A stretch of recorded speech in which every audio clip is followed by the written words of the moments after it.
tato jaya udire nashtaprayeshu apatreshu nityam bhagavata sevaya bhagavate uttam shloke bhaktir bhavatir naishtiki Om Agyantimirandasya Gyananjana Shalakaya Chakshurunmilitam Yena Tasmai Shri Gurave Namaha Shri Chaitanya Manobhistam Sthapitam Yena Bhutale Swayam Rupa Kadamayam Dadati Swapadantikam Krishna Chaitanya Prabhu Nityananda Shri Advaita Gadadara Shivasadi Gaura Bhaktavinda Hare Krishna, Krishna Krishna, Hare Hare, Hare Rama, Rama Rama, Hare Hare.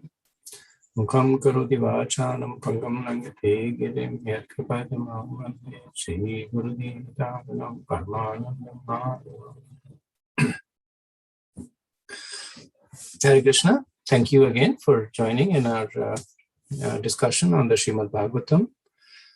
Last discussion, we had completed the 5th chapter in the 4th canto, the frustration of the sacrifice of Daksha. And the chapter essentially described the destruction of the sacrifice by Veerbhadra and other attendants of Lord Shiva following the news that was conveyed to Lord Shiva by Narad Muni, that his wife Sati Devi, insulted by Daksha and ignored by the other attendants of the yajna, with the exception of her mother and sisters, she had given up her body. And Lord Shiva, with great anger, he pulls out a piece of hair from his head. He dashes it into the ground. Veerbhadra appears. Lord Shiva orders Veerbhadra to go and kill Daksha. Veerbhadra proceeds to the yajna, and there they desecrate the yajna. Many devas are harassed. Different demigods who had played more prominent role in insulting Lord Shiva are punished, like Bhag and Pusha. And Bhrigu Muni had smiled, moving his mustache was pulled out. Pusha was moving his eyes in appreciation, and his eyes were taken out. Bhag, his eyes were taken on. Pusha had shown his teeth, and his teeth were knocked out. And ultimately, Veerbhadra, he tries to kill Daksha by cutting his head off through different ways, by astra, shastra, mantra, fails, and finally he takes the wooden implement that is used to sacrifice animals, and with that he cuts off the head of Daksha. And now they all return to the abode of Lord Shiva. So at the conclusion of this chapter, the pastime, of course, is still not over. There are there's still 2 more chapters that are left. But at this point, I wanted to just discuss some of the teachings that are there in the pastime. And this also sets the stage, because, as I mentioned, that the 4th canto is largely about pastimes. After this, we'll see Dhruva Maharaj and Prithu Maharaj, then Maharaj Prachinavari. So through the pastimes, important lessons are conveyed through conversations, through discussions, chastisement. Different lessons are conveyed. So from the participation of Shiva, we get the following lessons. One is that by the worshipping of Lord Vishnu, everyone is worshipped. So Lord Shiva makes this point. He did not consider it an offense that he did not stand up to greet Daksha, because in his mind he was already worshipping the Lord in the form of the Paramatma, through which he said all the living entities, including Daksha, were being respected. Second, we see that devotees act for the welfare of everyone. So we see that when Daksha cursed Lord Shiva remains silent. After that, there is cursing and counter-cursing going on between Nandi and Bhrigu Muni. And Bhrigu Muni specifically targets the followers of Lord Shiva. And Lord Shiva, he stays silent. And later on, when Sati Devi is asking to go, then desiring the welfare of everybody, he asks her to stay. Her own welfare and that of everybody, he asks her to stay. So that's the nature of devotees, that they act for the welfare of everyone. Then the third is that great personalities are not subject to mundane laws. So Lord Shiva not standing to receive Daksha, from general etiquette may appear disrespectful, but general rules and regulations are not applicable to great personalities. So this is important, because we should not try and emulate the activities of great personalities, because they are not bound by the laws that we are bound. There are advanced devotees who do not follow the regulative principles of bhakti because they need not, but we have to, because we are not at that level. Similarly, there are powerful personalities. Another example that Prabhupada always gives in terms of Lord Shiva, and this is actually quoting a verse, that Lord Shiva can drink all the poison in the universe and digest it, but we can't. So unless we are able to emulate Lord Shiva in that way, we should not aspire to emulate Lord Shiva in other ways. Similar is given for Krishna. Krishna is the personality of Godhead. Everything belongs to him. So he can dance with the wives of other men because they all belong to him. But we don't have that position. So we cannot use that as an excuse. If we do it, then it would be sinful. And then the last point with respect to Lord Shiva is that while devotees may forgive the offender, the Lord does not forgive. So we see that whereas Lord Shiva, he did not take direct offense to all the insults by Daksha, but ultimately the way the events transpired, Daksha was punished. So the devotees may not take offense, but Krishna takes offense on their behalf. Let's see in the context of Daksha. So the first understanding is that we see that how lust makes the person hard-hearted. Prabhupada makes this point that Daksha was an expert in sex. And the nature of a person with that mentality is that they only think of themselves, which is the quality of lust, which makes them stoic towards everything else. So Daksha, he calmly stood by while his daughter burnt herself. That's the nature of lust. Then lust, pride, and anger are the three gates to hell. So we see Daksha manifesting all of them. We see his general disposition as lusty.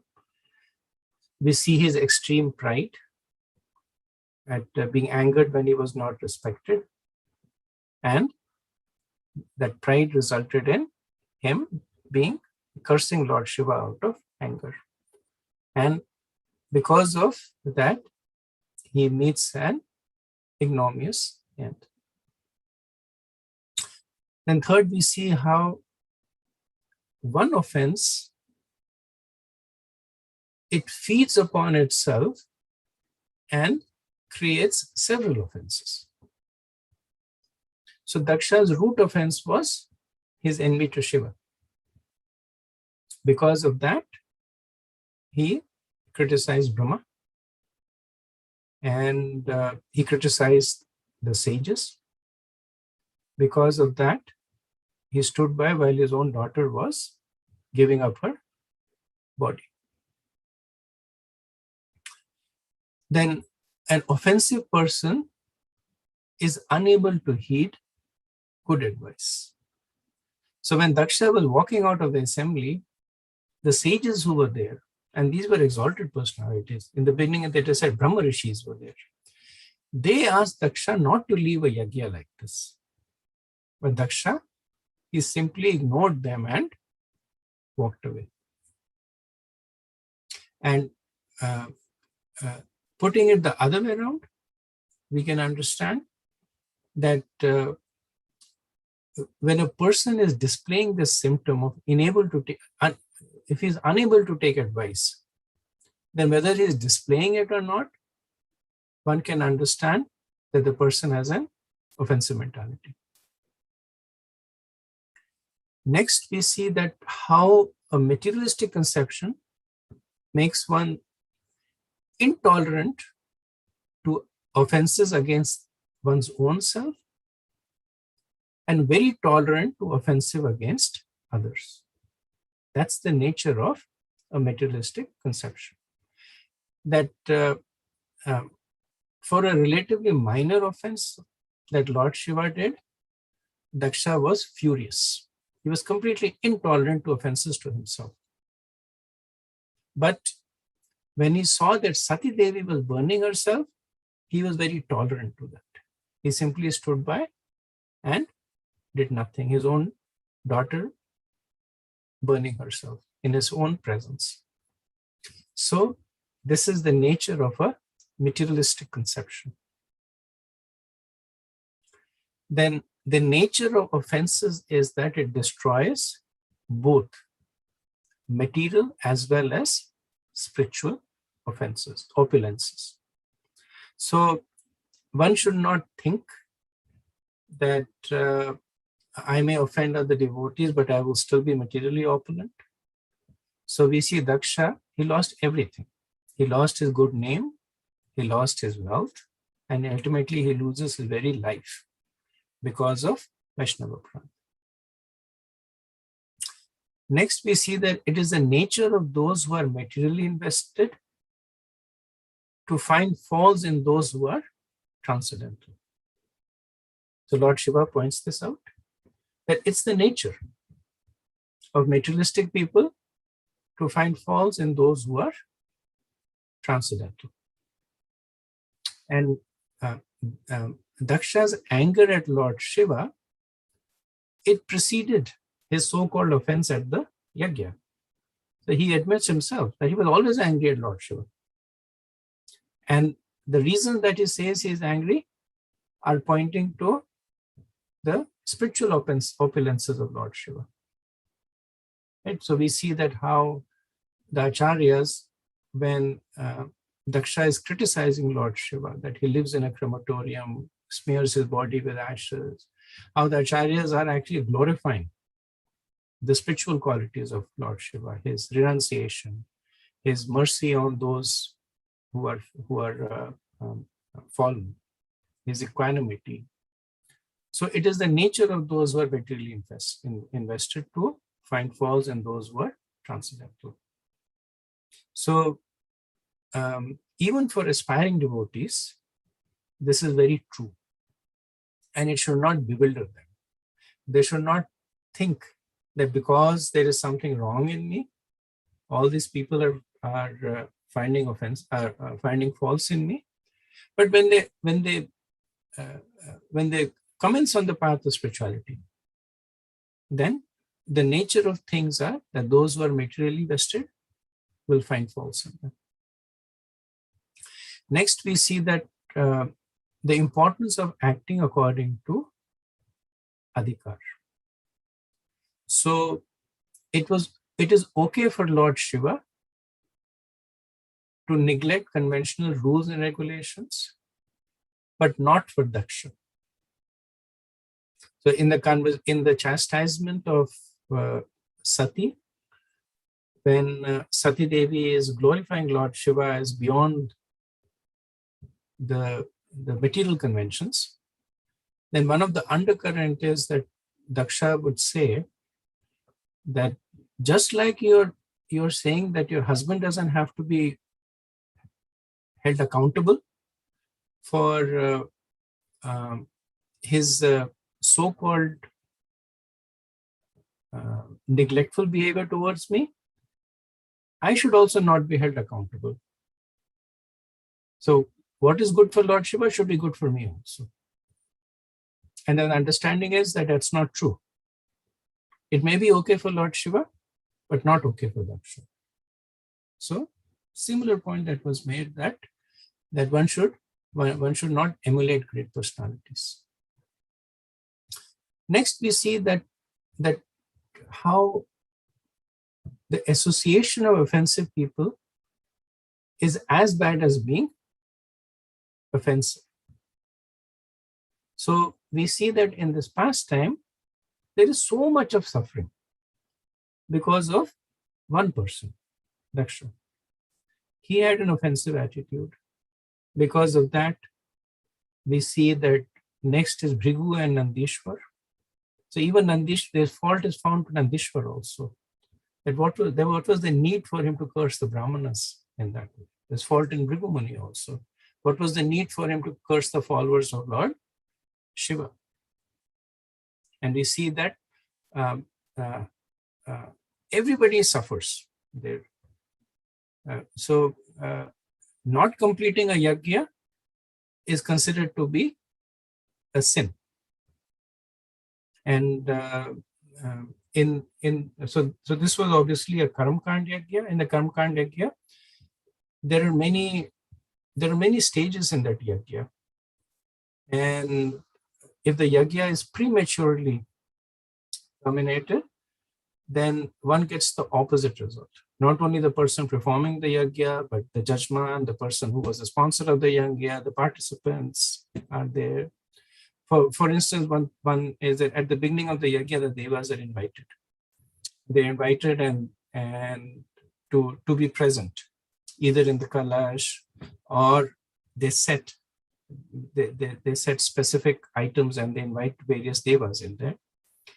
And when they come, they are worshipped, the yajna is performed, and then at the conclusion of the yajna, the devas are again worshipped and asked to leave. So it's like you invite a guest to your house, you treat him properly, and then respectfully bid farewell to the guest. But if all these things are not done, it's an insult to the guest. That you invite the guest, but then you neglect the guest after that. Or you do not respectfully bid farewell. So because the yajna was not completed, everybody there suffered. And that was because of the association with the offensive personality. Sati Devi had to pay with her own life. And she makes this point that because I am associated with you by my body, and the other reason is because she stood by while Daksha was insulting Lord Shiva, she gives up her body. So this is an important point that comes through. And then in Daksha, we see that the nature of anger and envy is that it creates more anger and envy in everyone. So it is something that when it is reflected, it grows. Generally, when light is reflected, it becomes a little dimmer, but not so for anger and envy. It manifested in Daksha, it grew in Bhrigumuni, it grew in Nandeshwar, and then it spread to all the devas. So again, the point is made that one should be very careful about the association. Just like good association is potent, bad association is potent in the negative way. Then finally, we come to the lessons we learn from Sati. So bodily absorption in the self, family, and friends is a great hindrance to spiritual advancement. So we see Sati Devi, she was so absorbed in going to the yajna because her friends and family will be there, that she was unable to heed the advice of her guru. So Lord Shiva has the position of also being her first spiritual master, and he keeps telling her not to go. But because of her absorption in this, she's not able to heed to it. Second is, we see that the lesson we see is that one should never tolerate offenses against the devotees of the Lord. Sati Devi speaks very strongly about that you should leave the assembly, defeat the person by cutting the tongue or killing him, or giving up one's own body. How to deal with Vaishnava Prad. Third, we see is that the greatness or the lack of greatness can be determined by how the person regards the good and bad qualities in others. And this is a theme that Lord Brahma will also build up in the subsequent chapter. So Sati Devi uses only this guideline to describe the four kinds of sadhus and asadhus. That the nature of a sadhu is to look at the good, and minimize the bad. And the nature of the asadhu is opposite. And to the extent that they do it, they are good, better, best, and bestest. She talks about the four kinds. How the atya sadhu, they simply see good qualities in everybody. And how the atya sadhu simply sees bad qualities in everybody.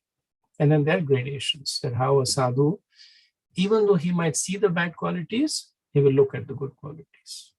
And the next level is that they will magnify the good qualities and not look at the bad qualities. And the next level is that they will try to see the bad quality as a good quality. They will make concessions for that. And the asadhus are opposite. So it is closely linked to Vaishnava Prada fault finding. That one who finds faults in others is at various levels of being a sadhu. And Sati Devi, she condemns this mentality of Vaishnava Prada. Next, we see in Sati Devi how she rejects everything that is not conducive to spiritual advancement. That she rejects her father because he's offensive. She even rejects her body because it is connected to one who is offensive. So as practicing devotees, this is guidance for us. And of course, in the pastime, it goes to an extreme. But the guidance to us is that one should carefully reject things that are not conducive to spiritual advancement. Then the next we see in Sati, which is the more subtle lesson, that the nature of true love is to keep it hidden. So we see that Sati Devi plays the role of a materialist who is bodily absorbed, just so that she can go to the yajna and avenge the insults to her husband. So she was burning in this fire of somehow wanting to atone for that offense that she had committed, or standing by while her father had insulted her husband. Now she could have told that to Lord Shiva, that really I want to go there is because I want to remediate that offensive mentality. I want to get my father to understand he made a mistake and beg your forgiveness. But she acts as a materialist, and that's the nature of true love. That true love does not advertise itself, does not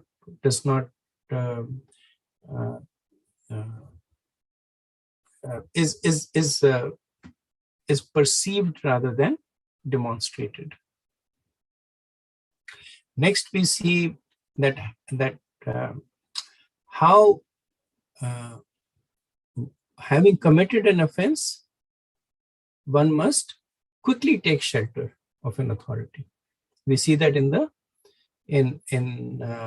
Devas, that when they realize that they've committed an offense, towards the end of the chapter, they quickly take shelter of Brahma. And the last that we see is that to remediate an offense, so Sati Devi had given 3 ways, but we see another way to remediate an offense is to beg forgiveness from the person against whom it has been committed.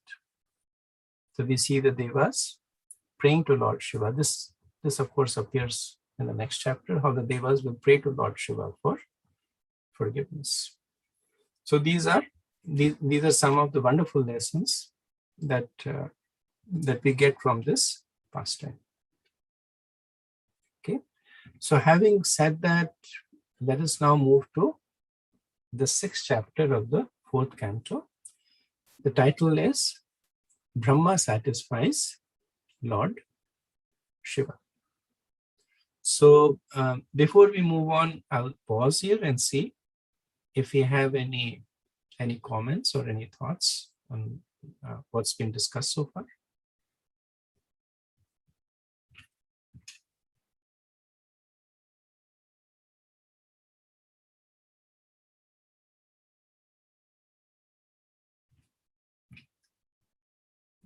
If not, then let's continue to 4.6, Brahma satisfies Lord Shiva. So we see that after the sacrifice has been destroyed by Veerbhadra, all those who have been injured and those who had fled, they approached Lord Brahma for help. So the chapter has 53 verses. The majority of the verses do not have purports in this. Really speaking,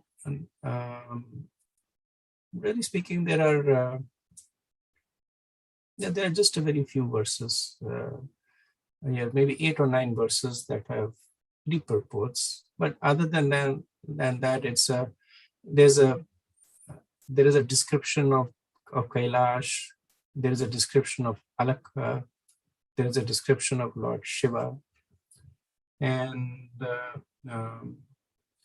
towards the end, we see some verses in which Brahma is glorifying Lord Shiva. Okay, so let's start with the first 2 verses.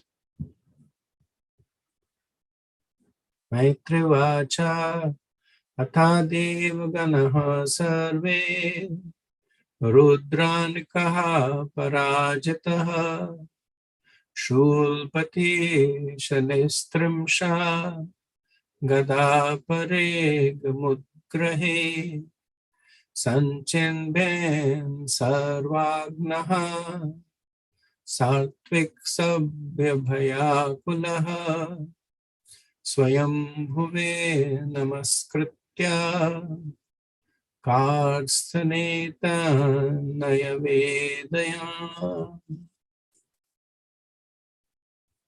All the priests and other members of the sacrificial assembly and all the demigods having been defeated by the soldiers of Lord Shiva and injured by weapons like tridents and swords, approached Lord Brahma with great fear. After offering him obeisances, they began to speak in detail of all the events which had taken place.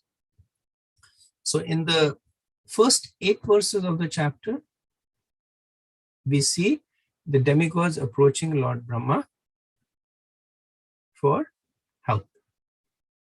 So this was one of the points that was made, that the Devas, understanding that they had committed an offense and also suffering from the physical assault by Veerbhadra and his soldiers, they take shelter of Lord Brahma with great fear.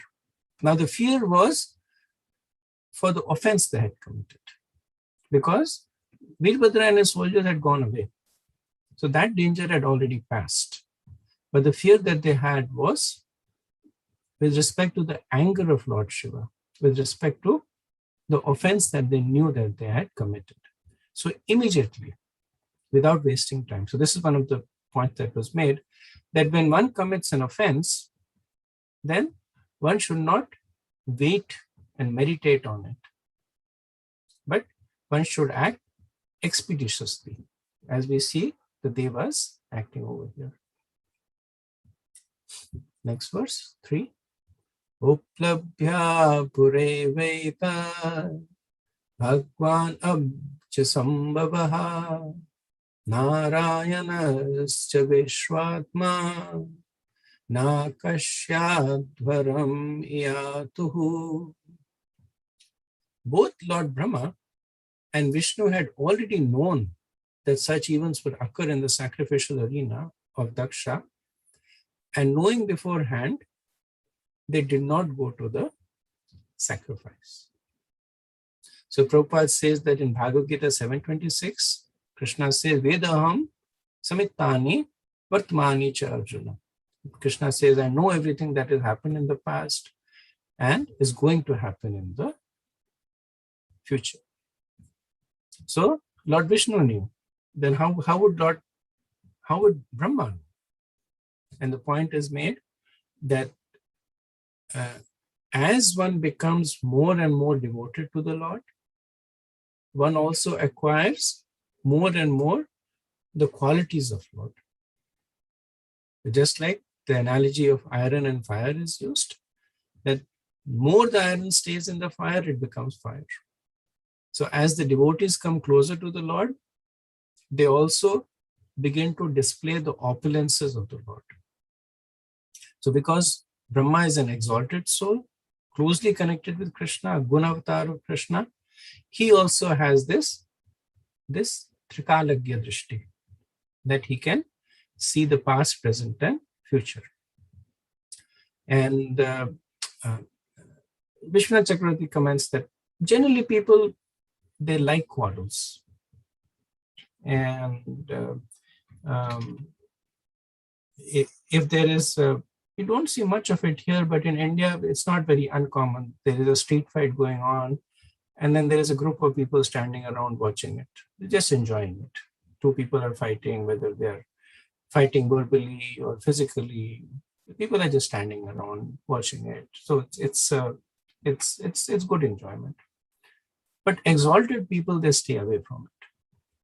They will only come there if they can diffuse it, if they can play a positive role. But that's why Lord Brahma and Lord Vishnu, they stayed away from it. Next verse.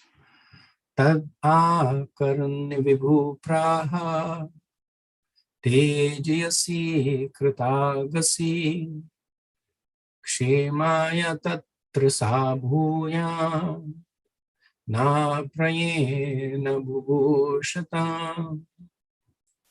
When Lord Brahma heard everything from the demigods and the members who had attended the sacrifice, he replied, you cannot be happy in executing a sacrifice if you blaspheme a great personality and thereby offend his lotus feet.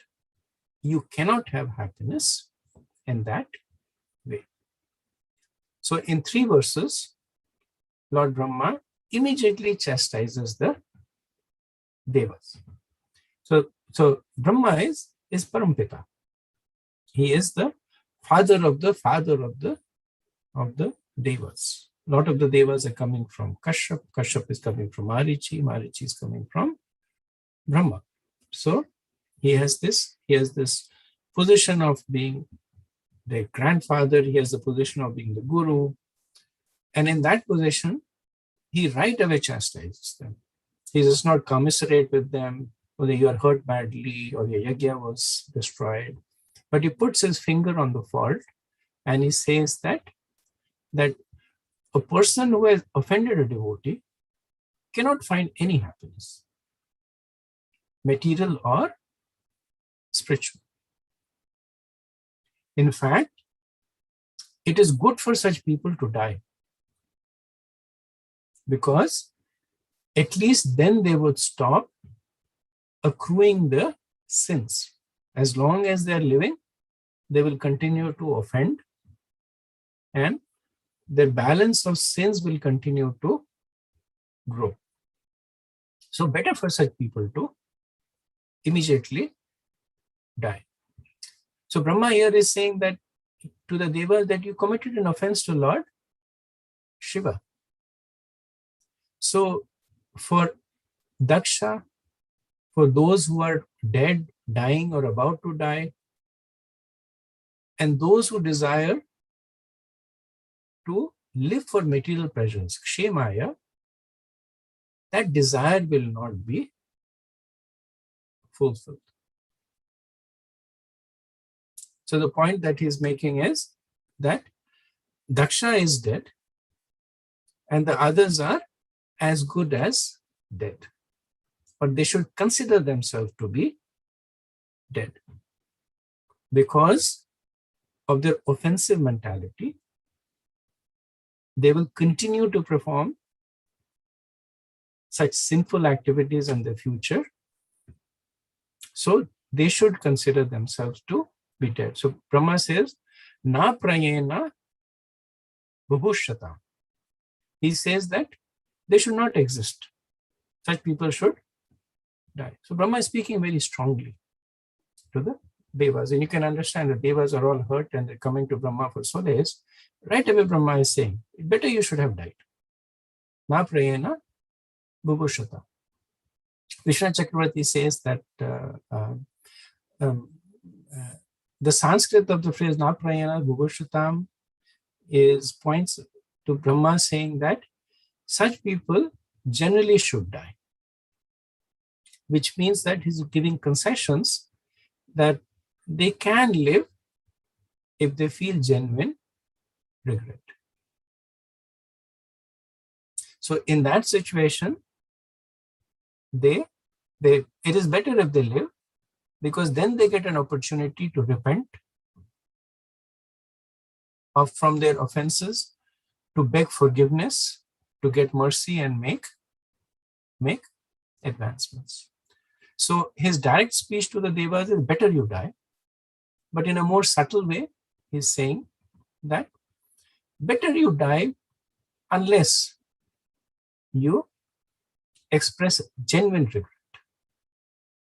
So this is actually the theme of this chapter, that having committed offenses, the theme of the previous chapter was that having committed an offense, better give up your body. The theme of this chapter is having committed an offense, genuinely regret, beg forgiveness, and then make a resolve not to commit that mistake again. Srila Prabhupada says that Lord Brahma explained to the demigods that although Daksha wanted to enjoy the results of fruitive sacrificial activities, it is not possible to enjoy when one offends a great personality like Lord Shiva. So material enjoyment is also not possible. Then he says it is good for Daksha to have died in the fight, because if he had lived, he would have committed such offenses at the lotus feet of great personalities again and again. So it is good. Now, unfortunately, Daksha does not learn the lesson, because when he comes back again, he still continues the same bad habit of offending great personalities. But at least in this life, that that tendency is now brought to an end. Prabhupada also says, according to Manu's law, when a person commits murder, punishment is beneficial for him, because if he is not killed, he might commit more and more murders and therefore be entangled in the future lives for having killed so many persons.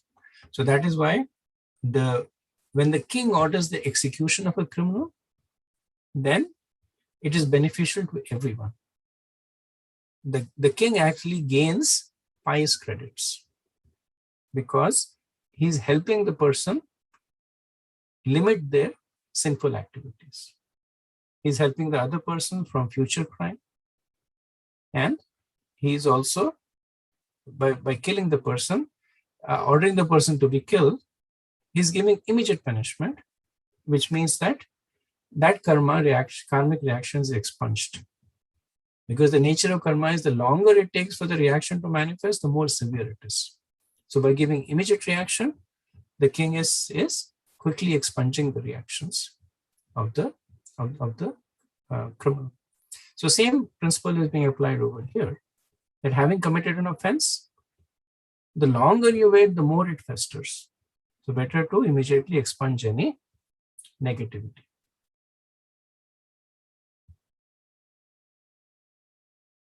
Next verse. Athapi you. Okay, it's a different meter. Athapi yam kritakil disha bhavam ye bari subhaga bhajam paradu prasadayadvam parisuddha chetasha Shipra prasadam pragitangri padmam. You have excluded Lord Shiva from taking part in the sacrificial results, and therefore you are all offenders at his lotus feet. Still, if you go without mental reservations and surrender unto him and fall down at his lotus feet, he will be very pleased. So Brahma is developing that theme that he had implicitly stated, that generally the offender should die, the exception being when the offenders repent for their offense and beg forgiveness from the person that they have offended. So Devas might say that we didn't do anything. Daksha was the person who did it. And Brahma says, no, you excluded Lord Shiva from taking part in the sacrificial rituals. So they were sitting in the yajna, they were participating in the yajna where the oblations were made, specifically excluding Lord Shiva. So even by silently participating in an offense, one becomes an offender. So what does Brahma say? He says, atha api, that if you desire to live, yuyam kritikal bisha, then you people who have committed offenses, yabariso bhaga bhajam paradula. What was the offense? Of excluding Lord Shiva from his share of sacrifice. What should you do? Prasadayadvam. You should please Shiva and prasiddha chetasha, with pure hearts, which means now give up your envy to Lord Shiva. Give up this sense of that you are actually innocent and you did not commit any offense. You are simply onlookers. So prasiddha chetasha. Give up all this mentality and prasayatadvam, that please Lord Shiva. And how to please Lord Shiva? Pragritangri padma. So Angri Angri Padmam is the lotus feet. So simply by grasping his lotus feet, or Brahma is saying that Lord Shiva will be happy if you simply grasp his lotus feet. So in the previous world, Brahma had said, better for you to die. And the Devas may say that we don't want to die. Please give us an alternative. Brahma gives the alternative over here, that simply by begging his forgiveness, the offenses will be nullified. So this is obviously a continuation of the verse that was previously spoken, and it's also a continuation of the verse that was spoken by Sati Devi. In the 4th chapter, verse 17, Sati Devi had talked about what to do when you offend a devotee. Leave the assembly, kill the person, cut the tongue out, give up one's own body. Now this is the 4th option that is given here, that with a genuine heart, beg for forgiveness. Now Sati Devi had not given that option to Daksha because she knew that his pride would make him incapable of doing so. So even though she chastises her father, saying that people like you should worship my husband because of his greatness, but she says that in the mood of chastisement. She does not give that as an option to Daksha because she knew that with the kind of pride and envy he has, it's not going to work. Now, one might say that Sati gave up her own body because she felt that she had committed a Vaishnava Prata. Why did she not take this option herself? Which means that why did she not simply beg forgiveness of Lord Shiva? And she was genuinely feeling regret. So Lord Shiva would have been more than happy to forgive. And the understanding is that Sati wanted Daksha to be punished. So she did not want the offender of Lord Shiva to go around scot-free. She knew that Lord Shiva's nature is that he would not do anything to Daksha just because he had insulted him. And she wanted Daksha to be punished. So she takes this step, which then results in Lord Shiva ordering the death of Daksha. In Chaitanya Charitamrita, we see that there was a person by the name of Gopal Chappal. And he got into this habit of offending Shiva's Thakur. He would do various things. He would put wine and meat in front of his house, saying that he's Kali Puja and etc. etc. And Shiva's Thakur, being a Vaishnava, he would never react to it. But Mahaprabhu, he did not like it. So we see that how Gopal Chappal contracted leprosy. And then he understood that it was because of his offenses against Shiva's Thakur. So then he goes to Chaitanya Mahaprabhu and he begs forgiveness from him, that please deliver me from this leprosy. And what is Mahaprabhu's reaction? Mahaprabhu says that I curse you that you will be bitten by these worms for millions of lifetimes. Because Mahaprabhu realized that the repentance of Gopal Chappal was superficial. And only thing that he wanted was bodily relief. Now later on we see that as Gopal Chappal's suffering increases, his realizations deepen and he begins to feel genuine regret. So once again he approached Mahaprabhu in Kulinagram, and then Mahaprabhu, seeing the genuine desire to repent and in Gopal, he says that you beg forgiveness from Shiva's Thakur. And then Gopal, of course, begs from his Shiva's Thakur, and Shiva's Thakur is more than happy to forgive him. And he's cured both of his bodily affliction as well as the affliction to his soul because of the Vaishnava Prata. So Prabhupada in the purport writes that Lord Shiva is called Ashutosh. Ashu means very soon and tosha means become satisfied. So the demigods were advised to go to Lord Shiva and beg his pardon because he is very easily pleased. It was certain that the purpose would be served. Lord Brahma knew the mind of Lord Shiva very well, and he was confident that the demigods who were offenders at his lotus feet could mitigate their offenses by going to him and surrendering without reservations.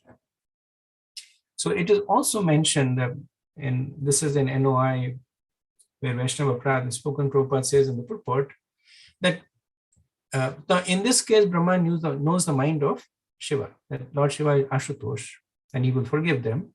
But in some cases, the devotees are not able to forgive. That either the offense is so severe, or maybe the nature of the devotee is a little different. And Prabhupada says in that case, after genuinely trying to get forgiveness from the devotee and not getting it, the person who has committed an offense should keep distance from the devotee and serve him from afar. So that's the remediation in that situation. In this case, Brahma is not worried about that situation because, as Prabhupada says, he knows that Lord Shiva is Ashutosh. Verse 6. Ashasan jivitam madhavarasya lok sapalakupitana yasmin tama sudevam priyaya vihinam shama payadvam hridividvam duruktehe. Lord Brahma also advised them that Lord Shiva is so powerful that by his anger, all the planets and the chief controllers can be destroyed immediately. Also, he said that Lord Shiva was especially sorry because he had recently lost his dear wife and was very much afflicted by the unkind words of Daksha. Under the circumstances, Lord Brahma suggested it would behoove them to go at once and beg his pardon. So Brahma is saying to the Devas that if you desire the revival of the sacrifice, you should quickly go and beg forgiveness of Lord Shiva. Now, Lord Shiva, he is pained in the heart because of the loss of his wife. He is pierced in the heart by the harsh words of Daksha. So Brahma is saying that if Lord Shiva remains angry, he can destroy the entire universe. So the Devas should not think that they can survive while keeping Lord Shiva angry, because he has the power to destroy them and the entire universe, which he does at the time of the destruction.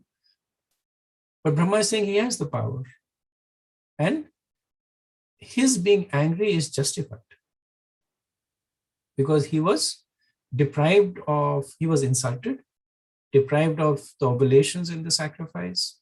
He has lost his wife, insulted by Daksha. So his anger is justified. Now, one may question, or the Devas might question, that how can Lord Shiva be described as fully equipoised? And later on, we'll see that Brahma does glorify Lord Shiva in this way. How can he be described as fully equipoised if he's hridividam durukta, that his heart is pierced with affliction, and kupite, that he's angry, and priyaya vihinam, that is lamenting the loss of his loved ones. So these are the activities of a common person who is in duality of between love and hate. That when some dear person has died, then the person begins to lament. When he's being insulted, he becomes angry, and his heart is pierced by the harsh words or the adverse activities. these are not the symptoms of a person who is above the duality. So Devas might say, how can you say that Lord Shiva is equipoised and displaying these dualities? The understanding is that self-realization does not mean stoicism. So stoicism means being completely immune to emotions. That the person does not react to emotion. So a person who is self-realized is not devoid of emotions. That is the impersonalist way. Actually, the devotees, they feel more emotions. They feel them in a more fully. All emotions, love and anger and sorrow and hatred, because all these emotions are present in Krishna. They are all present in the spiritual world. So how can they disappear when one makes advancements? If they're disappearing, that means you're not heading towards the spiritual world. You're heading somewhere else. So the understanding is that while these emotions are present, but there are two differences. One, they do not cover the person. So the emotions are present under the control of the person. And the second, what does the person do when these emotions manifest? They are used in the service of Krishna. So whether it is lust or anger or hatred or sorrow, they're all used in the service of Krishna. The point that everybody makes in the 6th canto, that how the gopis by lust and Kamsa by fear and Shishupal by envy, they all perfected their life. In the Mahabharata also we see that when Abhimanyu was killed, then Arjun was filled with anger and rage and sorrow. But he continued his service to Krishna. And he used these emotions to further his service to Krishna. Krishna wanted him to annihilate the Kauravas. So he felt those emotions. It's not that Arjun saw Abhimanyu was dead and said, well, I'm beyond duality. He's gone. The soul is eternal. No. He expressed anger and rage and sorrow. All those emotions were there. Arjun actually was famous for being very soft-hearted. Even though he was a great warrior and killing so many, but he was very soft-hearted. So he used them in the service of Krishna, and he did not get bewildered. That was the first point. So it's not that he became so bewildered by anger and sorrow that he gave up his weapons and sat down and said that I cannot fight anymore. That's a symptom of mode of ignorance that he was experiencing early on. But now that he had been enlightened by Krishna, he does not get bewildered by those emotions. So similarly, Lord Shiva, he's a great personality and a great Vaishnava. So he's expected to experience all these emotions. He's expected to experience grief at the passing away of Sati. He's expected to feel anger at the conduct of Daksha. But we will see that he does not become bewildered by them, but he actually uses them in the service of Krishna and actually in the service of others. He uses this in the service of the Devas actually. Here also the point is made that Brahma is urging the Devas to quickly go to Lord Shiva without delay. So that point of quickly seeking forgiveness for in Vaishnava Prad. So in the 5th canto, where there is the incident of Jat Bharat and Maharaj Rahuguna described, where Maharaj Rahuguna, he has Jat Bharat carry his palanquin and then he chastises him. And then Jat Bharat begins to speak from a transcendental platform. And when Maharaj Rahuguna hears it, he immediately gets off from the palanquin, falls at the feet of Jadbharat, accepts him as a spiritual master, and begs him to instruct him. So Srila Prabhupada, in the purport over there, he writes that one should immediately beg for forgiveness when offenses are committed. If one delays, then severe reactions can occur. But on the other hand, if one immediately begs for forgiveness, then the offense is washed away. So Vishwanath Chakravarti says that when Brahma uses the word ashu in this, then he's also saying that at once you should go to Lord Shiva and forgive and ask him for forgiveness. Okay, verse 7. Nam na yagyo na chetyuyam manye yadeha bhajo munayascha tattvam vidu pramanam balaviryorva yasyatmatantrasya kaupayam viditse.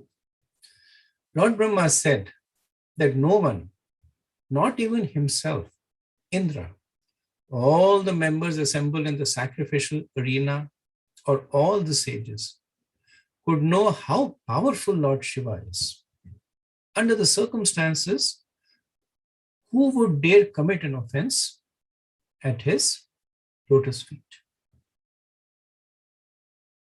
So the Devas at this point may ask Brahma that give us some specific guidance on how to appease Lord Shiva.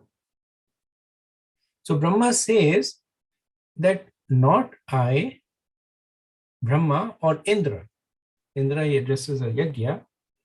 And then he says, nor you. So he says, Dehabhajo. Dehabhajo is those who have material bodies. So nor you, nor the Muniyas. Muniyas are the sages, people who are extremely well versed in knowledge. And nor Tattvam na Viduhu, nor those who are knowers of the truth. He says, none of them know the extent of the glories of Lord Shiva. So neither by karma, or by jnana, or by astan. He's talking about different people who have achieved perfection through different methods. So when he addresses Indra as yajna, so these are the karma-kand yajnas by which one gets elevated to the position of Indra. So neither by karma, nor by jnana, tattvam na viduhu, those people who are knowers of the truth, nor by astan, muniyas, the sages, or by a combination of them. Brahma himself, he is perfection in all of them. He has perfected karma, jnana, and astan. So he says, neither me. So nor by all this, Lord Shiva can be known. So then Devas say that, so there is no hope. There is no hope that if we do not understand Shiva, there is no hope for us to approach him and beg for forgiveness. Brahma says, no, there is hope. The hope is that simply by surrendering to his lotus feet, he will be quickly pleased. Now upayam viditse. There is no other way. So no need for you to go and perform austerities, no need for you to perform yajnas to please Shiva, no need for you to try and understand the nature of Shiva. All you need to do is simply surrender to him. So in the fifth verse of the chapter, Lord Brahma had shared the nature of Lord Shiva, Ashutosh. He is quickly pleased. Now, in humility, he is admitting that while he is aware of the glories of Lord Shiva, he himself does not fully understand his greatness. This is the Kaimutta. Yeah. That if I don't know, then all of you will not know. Not that Lord Brahma is being proud, but he's speaking factually that if I don't know, there's no way for you to know. The best thing for you is to surrender to his lotus feet. Ka upayam vidat said. There is no other way.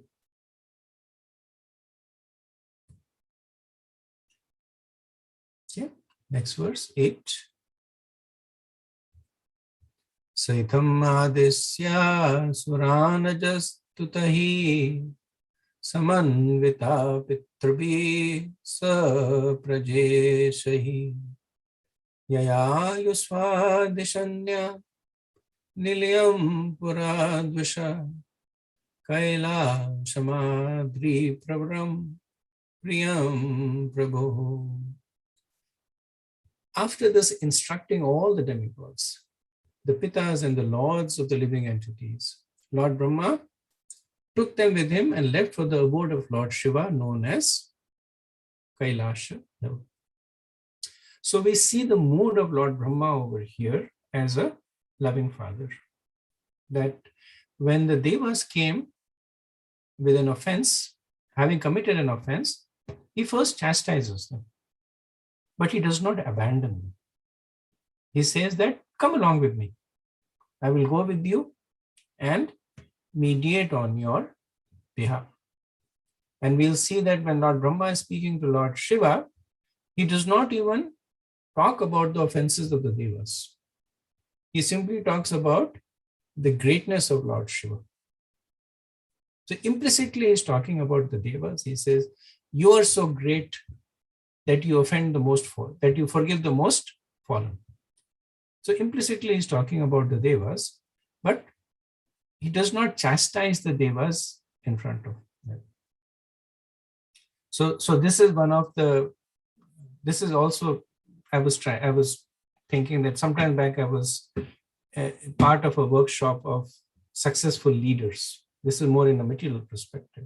One of the qualities of successful leaders is that while they will be hard on those who are under them, but they will do everything to protect them from others. And we see Brahma doing that. But he's very harsh to the Devas. Better you should have died. You're such offensive mentalities. That you offended a great personality. Good that Daksha died. And you should also have died. Right? Pretty harsh words he's saying. But when he takes them to Lord Shiva, then he's saying, these are like your children. They're innocent. You're forgiving. You're magnanimous. So he's displaying that nature. So he goes along with them to Kailash Hill. And in 14 verses that follow, we see a description of Kailash Hill.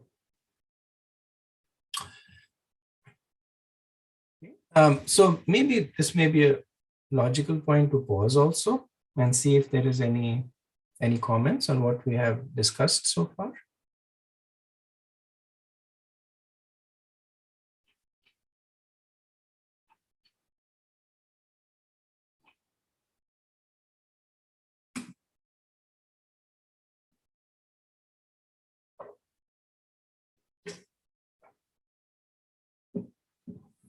Hare Krishna Prabhu.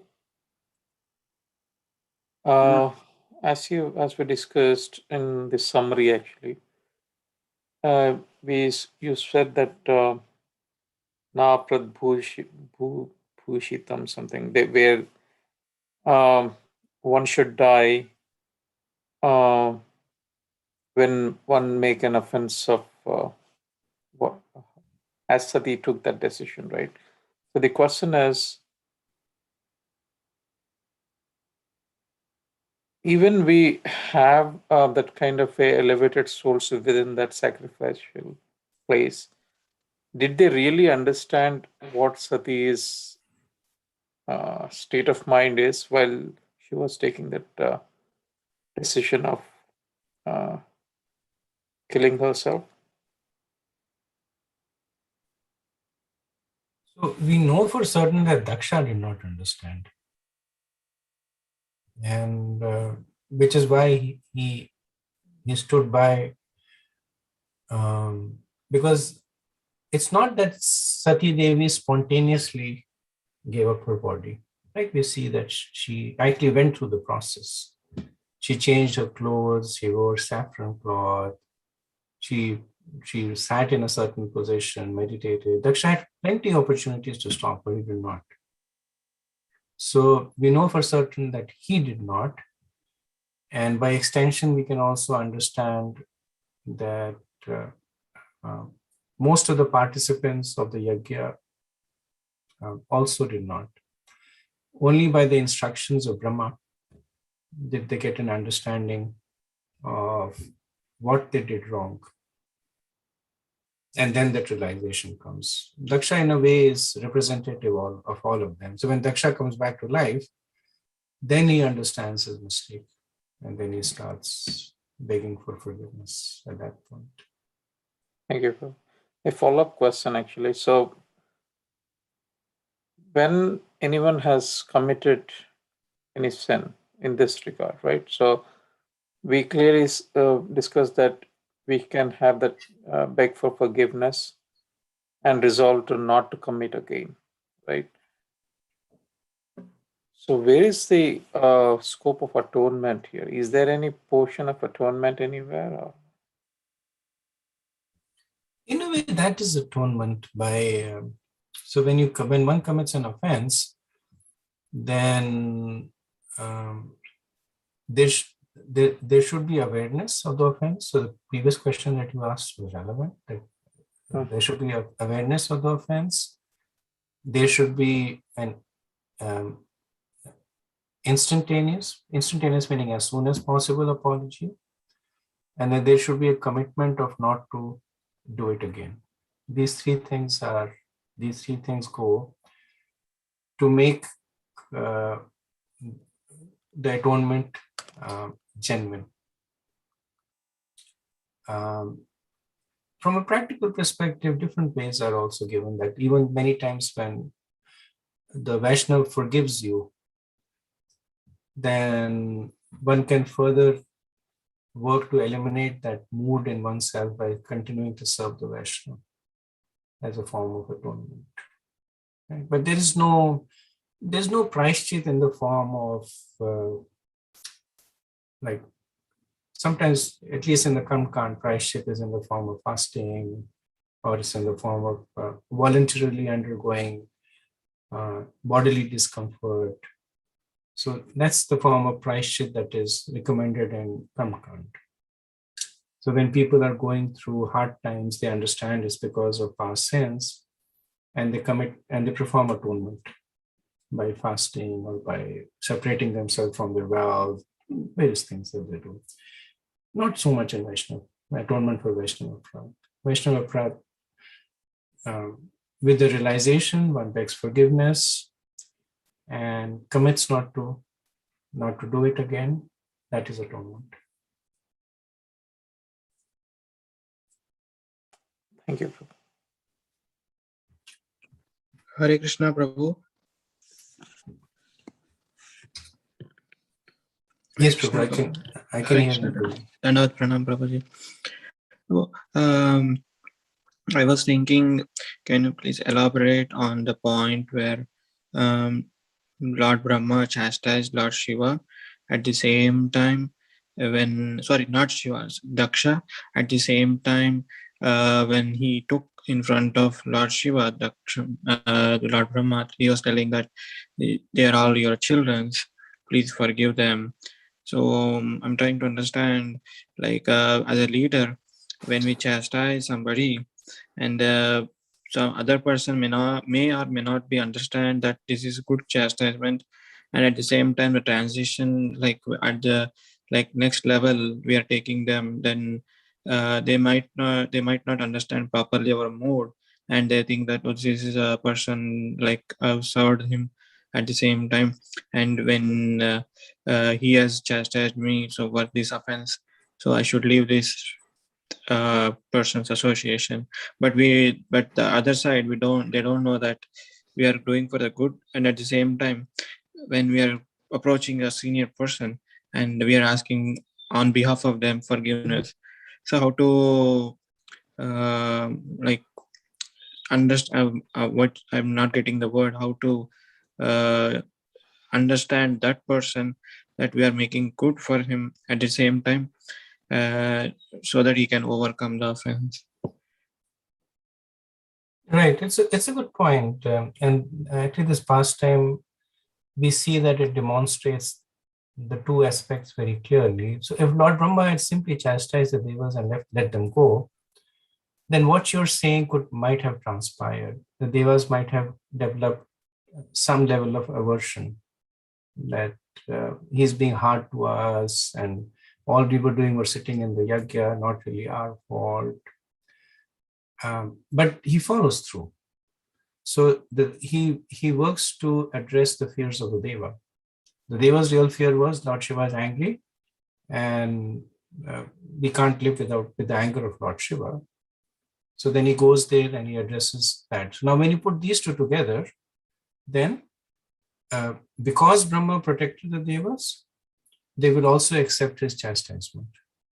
So both need to go hand in hand. If he had not chastised them and just protected them, they would think that it's actually Lord Shiva's fault. But look, even Brahma is going to Shiva, and he didn't say anything bad about us. He's just saying you should forgive them. You should give up your anger. Don't be. He says, Brahma calls Shiva, "O destroyer of sacrifices," and Deva would have said, "Oh, Lord Shiva is a destroyer of sacrifices. We are performer of sacrifices. So we are right. He's wrong." So both need to go, and that displaces his genuine care, that he chastises them so that they don't make this mistake again. They are better people as a result of it. And because he is affectionate to them, he also protects them. So just like a father, right? When a son does something wrong, father will chastise the son, but he will also make sure that he does not suffer the full consequences of his errors. That's the love that the father has. So the point I was making was that this is a principle that is very strongly advocated amongst leaders, that one should do both. And it's actually very strongly advocated even in materialistic leaderships, that if you have to inspire faith amongst those who are under you, then they should know that you are there to protect them. But if you need to have good quality people under you, you should know that you are there to correct them. They should also know that they can rely on you for making improvements. So these two things should go hand in hand. If not, anybody can I ask for another question? Go ahead, Prabhu. Yeah, thank you, Prabhu. Regarding the Vaishnava offense, so I heard somewhere that, and I mean, like, that if we committed offense knowingly, no, not knowingly, unknowingly to somebody, to somewhere, some place, that is the beat for you. I would have forgotten that I have committed offense to him, but he does not take for is that reason that right now, like, we are not able to get the taste for the chanting, or taste for the hearing, or taste for these things. So how to get an atonement for that? Because I have done somebody in the past, many years ago, like, when I was serving Maharaj, I would have chastised somebody why you are coming inside without permission. That devotee might have offended, but at the same time, I was doing my duty. But he might have taken offense. Due to that, is that like reason that we are not getting it? Sorry, I'm not getting a taste for the holy name, or taste for the Srimad Bhagavatam hearing. Is it like reason?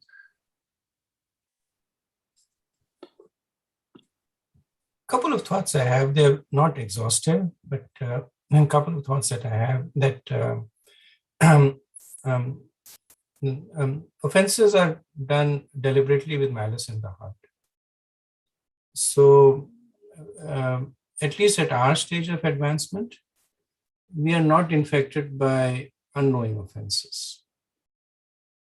So you're walking, your back is towards a spiritual master, you don't see him, you don't give him offense, you don't give him obeisances, no offense over there. If you see him and don't give him, yes. So specifically it is said that they're done deliberately with malice in the heart. Right? That's considered to be an offense. Then your statement that does that cause you to lose taste? That is of course accurate. That's one reason that when devotees join Krishna consciousness, they have a lot of taste for everything. They have a taste for chanting, taste for Krishna Katha, taste for Kirtan. As they stay longer and longer, they begin to lose that taste. And Radhanath Maharaj makes this point that it is because of their ongoing offenses that are committed against the holy name, against the devotees, against the deities. So as these offenses pile up, they take away the taste. So when you experience that you're losing taste, it's a symptom that you're committing offenses. Now, how to rectify them? It may not be possible for you to go even determine all the offenses that you have done. But Rupa Goswami makes this recommendation that by resolving not to commit more offenses, by serving the holy name and Vaishnavas, then past offenses get washed away. So even though I may have with malice in my heart offended you, and now we are not in touch anymore, you've gone somewhere, I've gone somewhere else, I may not even remember that I offended you, but that offense is clouding the taste that I have. However, as I begin to serve other devotees, I begin to serve the holy name, then because of that, forgiveness from you will automatically come. So it does not have to be explicitly taken. The flip side, of course, this is one should not take shelter of this. So I should not take shelter of this that I offend Naveen Krishna Prabhu and I start serving Sarang Prabhu and I say that by serving Sarang Prabhu, my offenses to Naveen Krishna Prabhu will be nullified. That is similar to the offense of the fifth or the sixth offense where you committing sinful activities on the strength of the holy name. Right? I know that there is the strength of Vaishnav mercy. On the strength of that, I commit offenses. So that becomes an even more offensive mentality. But if it happens beyond my control, then yes, the devotees will, the forgiveness will automatically flow. So recommendation is that if one is feeling they lose taste, then one should increase the service to the Bhagavatam, to the Bhaktas, to Bhagwan. So one should increase their services, and through that, the effect of the offenses will be washed away. Thank you, Prabhu. Nice answer. Thank you, Prabhu, for your question. Hare Krishna, Prabhu. Just to reflection on what Prabhu just said, this is one of the reasons why we chant Vanchakalpa every morning, and then we do Tulsi Puja. No, it helps in these known offenses and if offenses have been done and not with intention and malice, as you said. All right? You're absolutely right, Prabhu, that when we say Vanchakalpatarubhyascha, then we're giving obeisance to all the Vaishnavas. We're not saying only to ones that are more advanced than me, or only to the ones that have offended, or ones who are favorable to me. We are giving obeisances to all the Vaishnavas and glorifying them, that they have this ability to bestow bhakti. And the idea is that we develop this underlying mood of humility. It's not just a month, right? It's there to instill that mood. That whenever we interact with another Vaishnava, we interact in the mode of service. How that service manifests is different, but that mood of service is important. For the Guru, that mood of service is chastisement. Not always, but could be. That's the mood of service. That is to the disciple, right? To one who is superior to you, the mood of service is following instructions.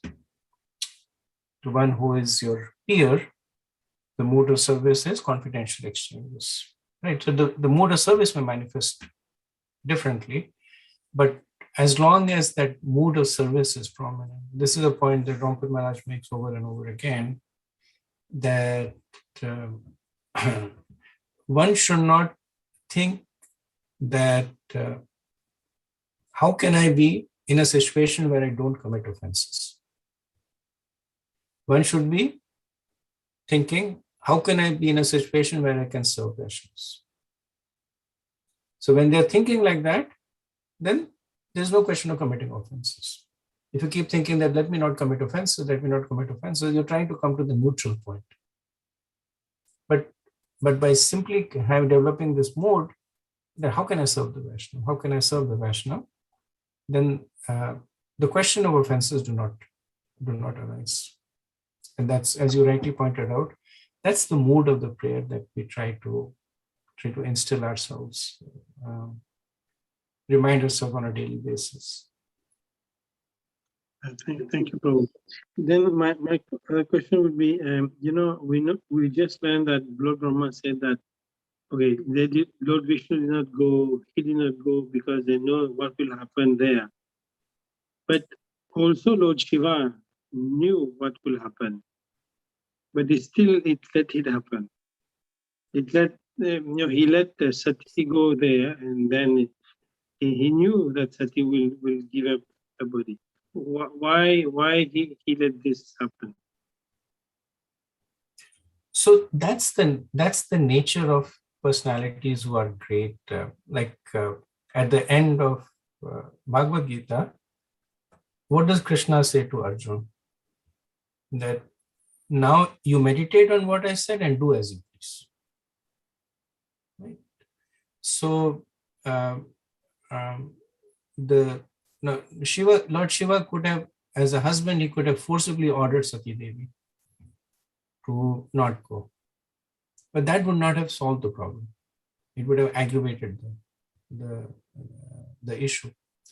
So in our connection also, Krishna knows that what we're doing, many times what we're doing is not good for us.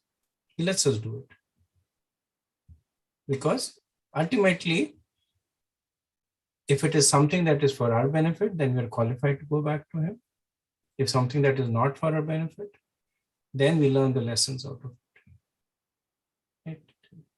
If he would force us, then there would be no glory in our bhakti, in our endeavor.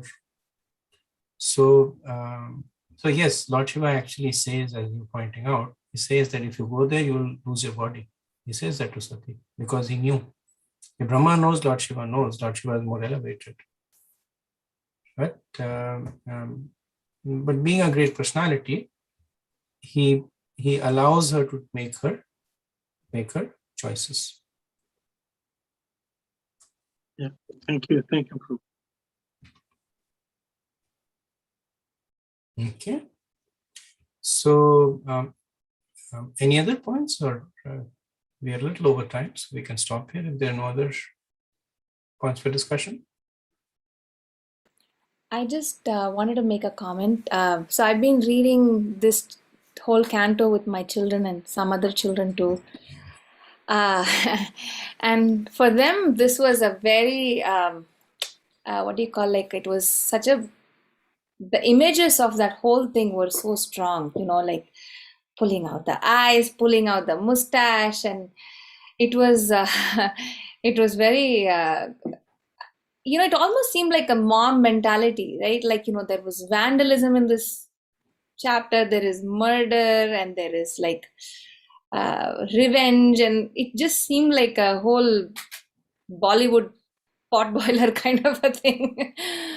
But yeah, but it all of this just to show that how Vaishnava Aparad can have its serious repercussions, and it could be as severe as that. So yeah, I just wanted to point out that. And so while I was reading with them, I just noticed that in one of the verses, and you had mentioned that too, that verse said Mahatma. It had referred to Daksha as Mahatma, meaning how steady he was. Like, he didn't even get disturbed when Sati, she immolated herself, and yet he could see when the whole atmosphere changed, he could see that, and he was slightly disturbed by that. And yeah, and the children that that I read with, they were all they were taken aback. They said, Daksha, he was the cause behind all of this, and he was only slightly disturbed by the chaos that ensued because of his action. And it was very I just wanted to share that, because I hear from you, and I'm reading with them. So I wanted to pass on that emotion that they had, that the children had, that this has led to such conflict, such confusions. I mean, to the point that Daksha had to be murdered, and yeah, I don't think I took in the message, but they showed me how wrong Daksha was. So anyway, I thought I'll pass it on to you, Prabhu. Thank you. Thank you for sharing. And yes, the point that you made, or the point the kids made, is actually right on target. That the nature of Vaishnava Aparad is so insidious, that because Daksha offended Lord Shiva, all that transpired after that. Sati Devi is giving up her body, the attack by the Ganas of Lord Shiva, the only redeeming thing that happens is that whenever there is devotees, the ending is good.